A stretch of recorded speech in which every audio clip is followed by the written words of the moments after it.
తెలంగాణలో ఫార్ములా ఈ race case రాజకీయంగా సంచలనంగా మారుతుంది. విచారణ నుంచి తప్పించుకోవడానికి కేటీఆర్ విశ్వ ప్రయత్నాలు చేస్తున్నారు. ఈ కేసు బేస్లెస్ అని కొట్టిపారేసేలా మాట్లాడారు. మాజీ మంత్రి కేటీఆర్ తీరును తప్పుపట్టారు ఏసీపీ మాజీ డీజీ పూర్ణచంద్రరావు. ప్రభుత్వ అనుమతి లేకుండా ఆర్పీఐ రూల్స్ పాటించకుండా ప్రజాధనాన్ని బదలాయించడం ముమ్మాటికి తప్పే అవుతుందని అన్నారు ఆయన. ఈ కేసులో ప్రాథమిక ఆధారాలు లభించడంతోనే ఏసీబీ కేసు నమోదు చేసిందని గుర్తు చేశారు.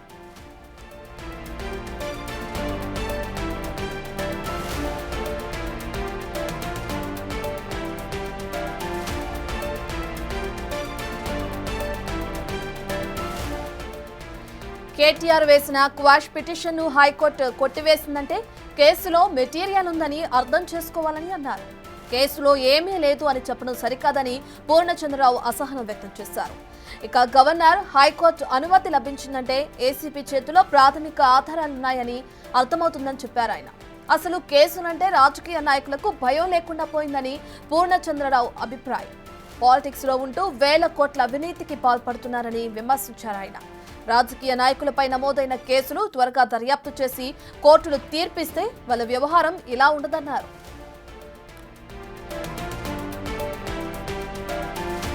దర్యాప్తు సంస్థ నుంచి సమన్లు వచ్చినా ఖచ్చితంగా విచారణకు హాజరు కావాల్సిందేనని అన్నారు. తామేమీ చేయలేదని మీడియాలో చెప్పి ప్రజల నుంచి సానుభూతి పొందాలనుకోవటమే అన్నిటికంటే పెద్ద తప్పుదేమని ఆయన ప్రధాన విమర్శ. ఇక కేటీఆర్ కూడా అదే చేస్తున్నారని ఆయన ఒపీనియన్. కేటీఆర్ విచారణకు హాజరు కావడానికి లాయర్ అవసరం ఏముంటుందని ప్రశ్నించారు పూర్ణచంద్రరావు. మీడియా సాక్షిగానే విచారణకు లోపలకు వెళ్లి ఇక ఆ తర్వాత తిరిగి బయటకు వస్తారని అన్నారు. అరవింద్ కుమార్ ను విచారించినట్లే కేటీఆర్ ను కూడా ఏసీపీ విచారిస్తుందని తెలిపారు. అంతకు మించి జరిగేదేమీ ఉండదని చెప్పారు.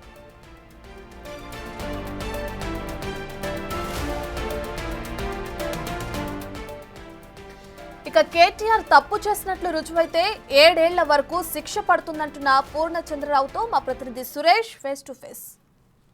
రాజకీయాల్లో కేటీఆర్ కేసుపై విపరీతంగా చర్చ జరుగుతుంది. నిన్న ఏసీబీ విచారణకు హాజరైన తర్వాత కూడా అసలు ఇక్కడ అవినీతే జరగనప్పుడు కేసు ఎలా నిలబడుతుందని చెప్పేసి కూడా ఆయన మాట్లాడడం జరిగింది. ప్రస్తుతం మనతో పాటు ఏసీబీ ఎక్స్ డీజీగా పనిచేసినటువంటి పూర్ణచంద్రరావు గారు ఉన్నారు. ఒకసారి మాట్లాడదాం. సార్ నమస్తే. అసలు ఈ కేసుని ఎలా చూస్తారు సార్? ఏసీబీలో అసలు అవినీతే జరగలేదు, అవినీతి జరగనప్పుడు కేసు ఎలా ఉంటుందని చెప్పేసి కూడా కేటీఆర్ అంటుండు. అసలు ఎలా చూస్తారు సార్?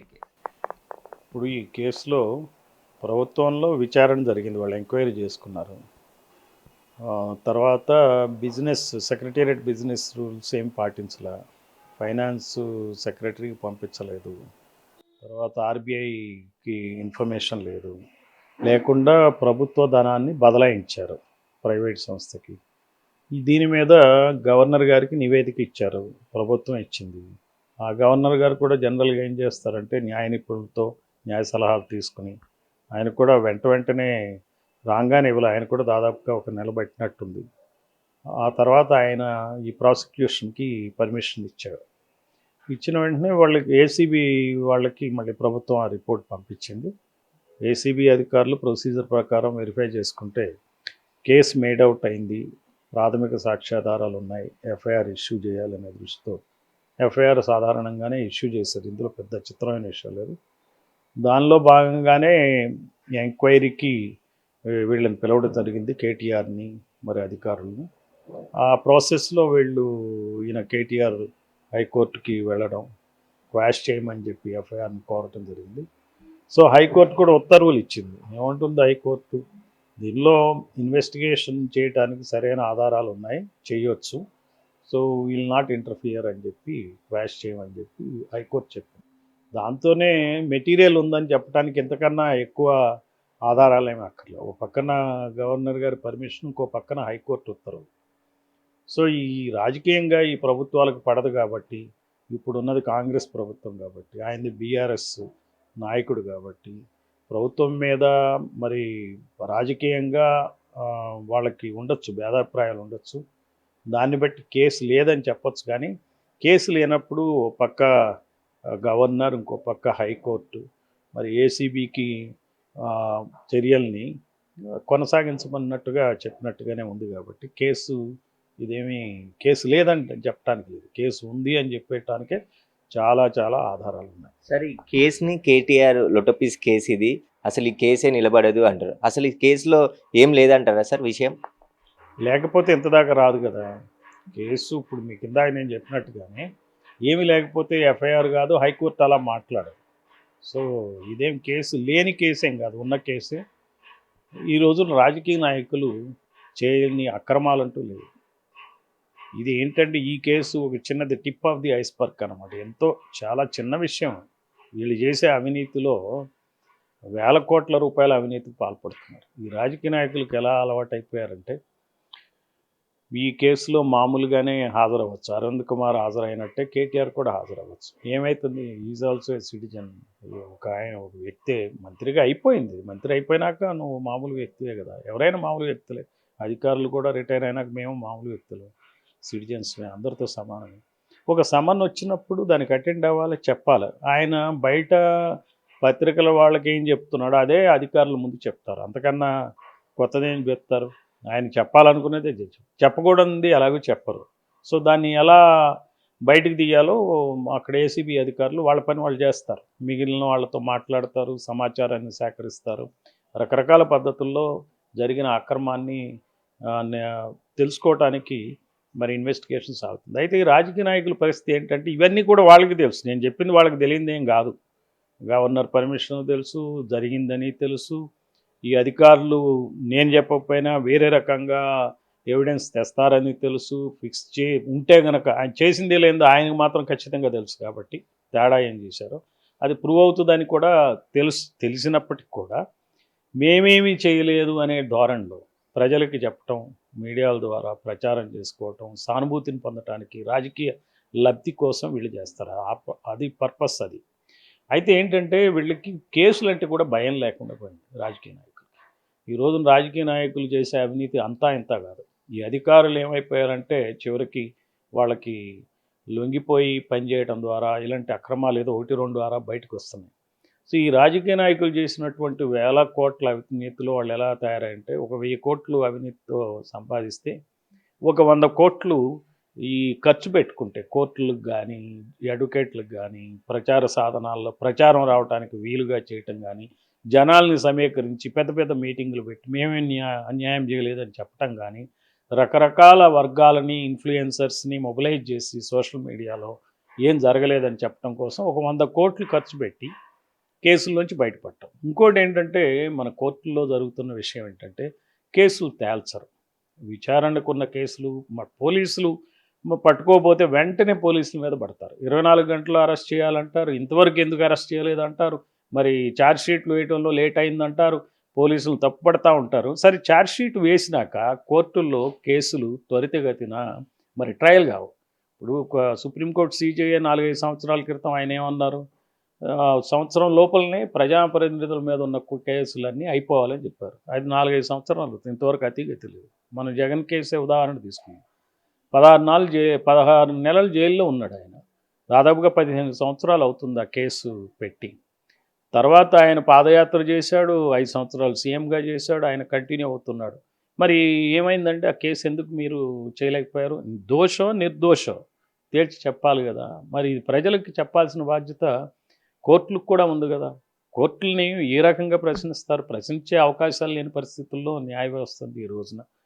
కొంచెం ఎక్కువ మాట్లాడినా కంటెంప్ట్ అనేటువంటి భయంతో కానీ, రెండోది మనకు అసలు నిర్ణయాత్మకంగా కోర్టులు పనిచేయకపోవటం వల్ల, క్రియాశీలకంగా వ్యవహరించకపోవటం వల్ల ఇలాంటి కేసులు వచ్చినప్పుడు పిటిషన్లు పెద్ద పెద్ద అడ్వకేట్లను ఇచ్చి బాగా డబ్బులు వాళ్ళకి ఫీజులు ఇచ్చి వాళ్ళని పెట్టుకోవడం, వాళ్ళ ద్వారా కొన్ని ఆర్డర్సు ముద్దాయిల తరపు వస్తున్నాయి కానీ ప్రజల తరపు ఆర్డర్స్ రావట్ల. ప్రజాస్వామ్యాన్ని రక్షించే విధంగా ప్రజాప్రతినిధులు చేసినటువంటి అవినీతి కేసుల మీద కోర్టులు మరి వెనువెంటనే స్పందించాలి. ఈ రోజున లాస్ట్ హోప్ మనకి జ్యుడిషియరీ మీదనే ఉంది. ఇండియన్ పొలిటికల్ సిస్టమ్ ఎట్లా తయారైందంటే అవినీతి చేయని నాయకుడే లేడు కదా. చేయని నాయకుడిని మనం వెతికి పట్టుకోవాల్సి వచ్చిన పరిస్థితులు ఉన్నాయి. ప్రజలు పాసివ్గా తయారు, కర్మ సిద్ధాంతాన్ని నమ్మి గినింతేలే మనం బతికింతేలే, ఎలక్షన్లు వచ్చినప్పుడు 1000 రూపాయలు 2000 ఇస్తారు, అవి తీసుకుని సరే ఇతను భరించలేం, ఇతను మార్చేద్దాం అనే దృష్టితో ఇంకొక అతనికి వేస్తున్నారు, అతనికి ఇష్టం ఉన్నా లేకున్నా. సో ఈ రకంగా రాజకీయంగా అధికారాన్ని సంపాదించడం, అలవాటు పడినటువంటి నాయకులు అవినీతిని యథేచ్ఛగా చేస్తున్నారు. కోర్టులు ఈ విషయంలో స్పందించాలి. ప్రజాప్రతినిధుల మీద ఉన్న కేసులు డే టు డే ట్రయల్ నిర్వహించి చేయాలి. ఇప్పుడు మనం కొన్ని కేసులు చూస్తుంటాం. ఈ మన ఈ పోక్సో కింద కానీ ఆడవాళ్ళ మీద అత్యాచారాల కేసులో నెలలో ఇచ్చామంటారు. నెలలో అతనికి శిక్ష పడింది అంటారు. 30 రోజుల్లో మేము ఇన్వెస్టిగేట్ చేసాం, 30 రోజుల్లో కూడా వాళ్ళు శిక్ష వేశారంటారు. అంటే అక్కడ ఏమవుతుందంటే ఆ ముద్దాయికి వీళ్ళంత రాజకీయ నాయకులంత బలమైన వాడు కాదు, డబ్బున్నవాడు కాదు, వాడు చేశాడు, తప్పు చేశాడు, వాడికి అంత ఇది దొరకదు, మీడియా కూడా వాడికి ఏ రకమైన అవకాశం ఉండదు. ఇప్పుడు ఈ రాజకీయ నాయకులు అంతకన్నా పెద్ద తప్పులు చేస్తున్నారు. ఇవన్నీ ఏంటంటే ఒక ఆ అమ్మాయికి జరిగింది అయితే ఇది మొత్తం వ్యవస్థగా జరుగుతున్నటువంటి అన్యాయం. దీని మీద మరి జ్యుడిషియరీ ఎంత తొందరగా స్పందిస్తే అంత మంచిది. అప్పుడే అవినీతిని అరికట్టగలుగుతాం. లేకపోతే ఈ ప్రచారాలు ఇట్లాగే సాగుతూ ఉంటాయి. మరి గవర్నమెంట్ ఇక్కడ ఏసీబీ మీరు డీజీగా పనిచేశారు. ఇప్పుడు కేటీఆర్కి సంబంధించిన కేసు ఒకవేళ ఇన్వెస్టిగేషన్ ఏ విధంగా జరుగుతుంది, ఏసీబీ ఎలాంటి ఆధారాలు సేకరిస్తుంది, ఫైనల్గా ఇప్పుడు ఒకసారి విచారణకు హాజరయ్యారు. విచారణకు హాజరయ్యేందుకు కూడా కేటీఆర్ భయపడి అడ్వకేట్ కావాలి అని చెప్పి కోర్టు నుండి తీసుకొని రావడం జరిగింది. దీన్ని ఎలా చూస్తారు సార్? ఇవన్నీ డిలే టాక్టిక్స్ అండి. ఇప్పుడు లాయర్ అవసరం ఉంటుంది. ఒక ఉన్నత పదవిలో పనిచేసిన ఆయన, అందరికీ తెలిసిన వ్యక్తి, మరి మీడియా సాక్షిగానే వాళ్ళు అటెండ్ అవుతారు, మీడియా సాక్షిగానే బయటకు వస్తారు. ఏం జరుగుతుంది? ఏసీబీ అధికారులు ఏం చేస్తారు? ఇప్పుడు అరవింద్ కుమార్ ఆయన ఆఫీసర్ అటెండ్ అయ్యాడు, వెళ్ళిపోయాడు. ఈరోజు BLN Reddy ex chief engineer attend అవుతాడు, బయటకు వస్తాడు. నిన్న ఆయన అటెండ్ అయ్యి వచ్చేసాడు కదా. ఏం కాదు. ఇదేంటంటే డిలే కేటీఆర్ నన్ను అరెస్ట్ చేసే అవకాశం ఉంది, ఇంట్లో సోదాలు చేస్తారు అని చెప్పేసి కూడా అభిప్రాయం వ్యక్తం చేస్తున్నారు. అసలు ఏసీబీ ఇన్వెస్టిగేషన్ ప్రాసెస్ ఎలా ఉంటుంది సార్? ఏదైనా చేయొచ్చు. ఇప్పుడు వాళ్ళు ఏం మాట్లాడినా అది రాజకీయ లబ్ధి కోసం మాట్లాడతారండి. అంత తప్పితే ఏం లేదు. మేమేం చేయలేదు, మేము అసలు ఈ రాజకీయ నాయకులు ఎలా మాట్లాడతారంటే వాళ్ళ సుద్దపోసలు అన్నట్టుగా మాట్లాడతారు. చేసేదంతా చేస్తారు. అంటే ఇది అలవాటు అయిపోయింది. మనం కూడా యాక్సెప్ట్ చేస్తున్నాం పౌరులుగా. వాళ్ళు అంతేలే అనే దానికి వచ్చేసాం. అందువలన వాళ్ళు ముందే ఊహించి జరగబోయే వాటిని చెప్తారు. అధికారులు ఇలా చేస్తారు, అలా చేస్తారు అని చెప్పి అదేదో చేయటం తప్పు అన్నట్టుగా. అందుకే ఈ అధికారులకు కూడా పని చేయడానికి చాలా ఇబ్బందులు ఏర్పడుతున్నాయి ఈ రోజున. మామూలు కేసుల్లో ఇంత బాధ ఉండదు. వెంటనే ఇన్వెస్టిగేషన్ కంప్లీట్ చేసి 10 రోజుల్లో క్లోజ్ చేసేస్తారు. ఈ కేసులు ఏం చేస్తున్నారంటే రాజకీయంగా ఇలా తయారయ్యేటప్పటికి అధికారులకు కూడా ఒక్క కేసులో ఒక అధికారి పనిచేయాల్సింది 10 మంది పనిచేయాల్సి వస్తుంది. అంటే 10 కేసుల్లో ప్రజలకు నష్టం జరుగుతుంది ఈ ఒక్క కేసు వల్ల. ఇట్లా మీకు ఏమవుతుందంటే ఇవన్నీ రాజకీయ లబ్ధి కోసం చేసేటువంటి ఇవి పోలరైజ్డ్ పాలిటిక్స్ ఉన్నాయి కాబట్టి, 2 పార్టీల సిస్టమ్ లాగా మన దగ్గర నడుస్తుంది కాబట్టి ఒకళ్ళ మీద ఒకళ్ళు ఇట్లానే ఆరోపణలు చేసుకుంటారు. మరి కేటీఆర్ ప్రెస్ మీట్లలో ఒకలాగా మాట్లాడుతున్నారు, బయటికి వెళ్ళిన తర్వాత ఒకలాగా మాట్లాడుతున్నారు. అసలు దీనికి సంబంధించి ఏసీబీ బయట మాట్లాడిన మాటలను కూడా పరిగణలోకి తీసుకునే అవకాశం ఉంటుందా సార్? వాళ్ళకి అది అంతా సమాచారమే కదా. సమాచారాన్ని తీసుకుంటుంది. సమాచారం తీసుకుని బట్ ఫైనల్గా ఏంటంటే ముద్దాయిలు ఏం చెప్పినా సాక్ష్యాలు ఏమున్నాయి అనేదే చూస్తారు. సాక్ష్యం వాళ్ళు చెప్పిన దాన్ని బట్టి ఏమవుతుందంటే ఒక్కోసారి ముద్దాయిలు అనవసరంగా ఎక్కువగా మాట్లాడటం వల్ల రాజకీయ లబ్ధి కోసం జరగవచ్చు, కానీ కేసు పరంగా నష్టాలు జరుగుతాయి, వాళ్ళకే నష్టాలు జరుగుతాయి. క్రిమినల్ కేసులు ఎప్పుడు కూడా ముద్దాయిలు ఎంత తక్కువ మాట్లాడితే అంత మంచిది. వీళ్ళు ఏం చేస్తారంటే రాజకీయ నాయకులకి మాట్లాడకపోతే అదొక ప్రాబ్లం. వీళ్ళు ఏదో తప్పు చేశారు అనుకుంటారని చెప్పి ప్రచారం వస్తుందని ఎక్కువ మాట్లాడతారు. మాట్లాడేటప్పుడు ఏమవుతుందంటే చాలా వరకు చట్టం పైన అవగాహన, రూల్స్ పైన అవగాహన ఉండదు కాబట్టి ఒకసారి ఒక మాట ఇంకోసారి ఇంకో మాట మాట్లాడి అనవసరంగా దొరికిపోతూ ఉంటారు. సరే, ఈ కేసులో అవినీతి ఒకవేళ రుజువు అయితే కేటీఆర్కి ఎన్ని సంవత్సరాల వరకు శిక్ష పడే అవకాశం ఉంటుంది సార్? 7 సంవత్సరాలు శిక్ష ఉంటుంది కనీసం. అంటే ఇప్పటివరకు కూడా మీరు పనిచేసిన సమయంలో కావచ్చు, ఇప్పుడు దర్యాప్తు చేస్తున్న ఏసీబీ ఏజెన్సీలో కావచ్చు, ఈ కన్వెన్షన్ రేటు చాలా తక్కువ ఉంటుంది అంటారు సార్. అసలు ఇప్పుడు కూడా ఈ కేసులో కేటీఆర్కి సంబంధించిన ఆధారాలు సేకరించామని చెప్తున్నారు, విచారణ జరుగుతుంది అంటున్నారు. అందులో ఆధారాలు ప్రూవ్ అయితే కేటీఆర్ ఎలాంటి పరిస్థితి ఎదుర్కోవాలి? అదే కదా, మరి ఇది court ball will be in the courts నిర్ణయిస్తాయి. ఈ ఏసీబీ అధికారులు సేకరించినటువంటి సాక్ష్యాధారాలను వాళ్ళు పరిగణలోకి తీసుకుంటారు. తీసుకున్నాక వివిధ రకాలైన జడ్జిమెంట్స్ ఉంటాయి. సో ఏది తీసుకోవచ్చు, ఏది తీసుకోకూడదు చూసుకుని ఆ రోజున ఉన్నటువంటి జ్యుడిషియల్ ఆఫీసర్ ఎవరైతే ఉన్నారో ఆయన యొక్క విచక్షణను బట్టి తీర్పులు ఉంటాయి. ఆయన అసలు తొందరగా ఇవ్వదలుచుకుంటే తొందరగా ఇస్తారు. లేదులే మనం చూద్దాం ఏమనుకుంటే వాయిదాలు వేసుకుంటూ పోతారు. జనరల్గా ఇలాంటి కేసుల్లో కోర్టులు ఎక్కువగా వాయిదాలే వేస్తాయి, కేసులు తేల్చవు. ఎందుకో తెలియదు కానీ మొత్తం మీద కోర్టుల్లో పెద్దవాళ్ళ మీద కేసులు ఎప్పుడూ కూడా డిలే అవుతాయి. చిన్నవాళ్ళ మీద కేసులు తొందరగానే వాళ్ళు పరిష్కరిస్తారు. ఈ కేసులు ఎందుకు డిలే అవుతాయి అంటే అది వాళ్ళకే తెలియాలి, మనం ఏం చెప్తాం దాని గురించి.